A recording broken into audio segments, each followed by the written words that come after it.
नमस्कार, news for nation देख रहे हैं आप और मैं हूं शुभी आपके साथ। बिहार में एक बार फिर से विधानसभा के चुनाव होंगे, ये कहना हमारा नहीं बल्कि खुद नेता प्रतिपक्ष तेजस्वी यादव लगातार इस बात का जिक्र कर रहे हैं। और इतना ही नहीं, उन्होंने इस बात की भविष्यवाणी तक कर दी थी कि 2021 में चुनाव दोबारा होंगे और ये सरकार गिरेगी। इन सब के बीच अब तेजस्वी यादव एक्शन मोड में आ गए हैं और चुनाव को लेकर उनकी तैयारियां भी शुरू हो गई है। आपको बता दें कि मकर संक्रांति के बाद से वो राज्य भर में धन्यवाद यात्रा करेंगे। इस बात की चर्चा उन्होंने पहले भी की थी और उससे पहले 22 प्रदेश उपाध्यक्षों के साथ 11 जनवरी को एक अहम बैठक रखी गई है। आपको बता दें कि इस बैठक के दरमियान कई सारी बातों पर चर्चा की जाएगी और बताया तो ये जा रहा है कि जिस तरीके से भरोसा जताकर तेजस्वी यादव इस बात की चर्चा कर रहे हैं कि आगामी कुछ दिनों में बिहार विधानसभा चुनाव दोबारा होंगे, इसको लेकर कुछ अहम निर्णय, फैसले और रणनीति बनाई जाएगी। इसके अलावा इस बैठक में और क्या कुछ खास होगा, पूरी जानकारी आपको देते हैं। राजद ने विधानसभा की तैयारी अभी से शुरू कर दी है।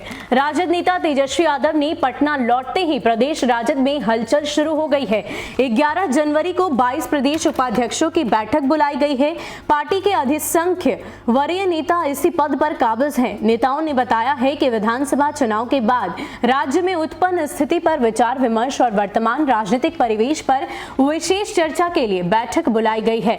दरअसल शनिवार को भी तेजस्वी ने सार्वजनिक रूप से एक बार फिर दोहराया कि राजद मध्यावधि चुनाव की तैयारी कर रहा है। उसी तैयारी के क्रम में मकर संक्रांति के बाद वो बिहार की यात्रा पर निकलने वाले हैं। उन्होंने कहा कि पार्टी के लोग बैठेंगे और यात्रा का शेड्यूल तय करेंगे। इसके लिए मकर संक्रांति के बाद 16 जनवरी को प्रदेश प्रधान, महासचिव, महासचिवों और सचिवों की बैठक भी बुलाई गई है। वैसे नए वर्ष में राजद ने बूथ स्तर की समीक्षा शुरू कर दी है।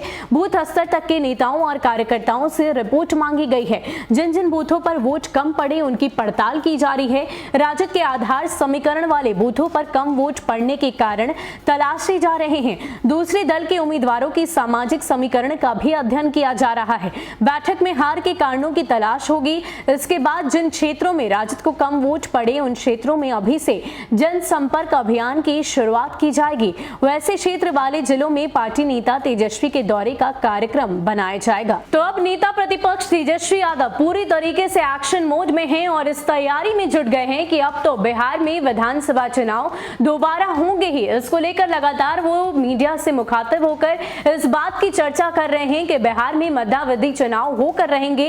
इस बात की भविष्यवाणी राजद के भी तमाम नेताओं की तरफ से लगातार की जा रही है और इसी को लेकर अब वो धन्यवाद यात्रा तो निकालेंगे ही और साथ ही साथ जिस जिस जगहों पर इस बार के बिहार विधानसभा चुनाव में उन्हें करारी हार का सामना करना पड़ा है, वहां पर नेता प्रतिपक्ष तेजस्वी यादव खुद पहुंचकर उस क्षेत्रों का दौरा करेंगे और क्यों हार हुई इस बात की समीक्षा भी वहां पर की जाएगी। और अहम बैठक 11 जनवरी को तो होगी ही और साथ ही साथ 16 जनवरी को भी महासचिवों और सचिवों के साथ एक बैठक रखी गई है। अब देखना यह होगा कि मध्यावधि चुनाव को लेकर किस तरीके से पार्टी आगे की रणनीति बनाती है। जिस तरीके से भरोसे के साथ लगातार पार्टी के तमाम नेता प्रतिपक्ष तेजस्वी यादव और उनके बड़े भाई यानी कि तेज प्रताप यादव भी इस बात की रट लगाए हुए हैं कि बिहार में मध्यावधि चुनाव होंगे, एक बार दोबारा चुनाव होंगे। और एक तरफ नीतीश कुमार इस बात का जिक्र कर रहे हैं कि ऐसा नहीं होगा, 5 साल हमारा कार्यकाल पूरा होगा, उसके बाद ही बिहार में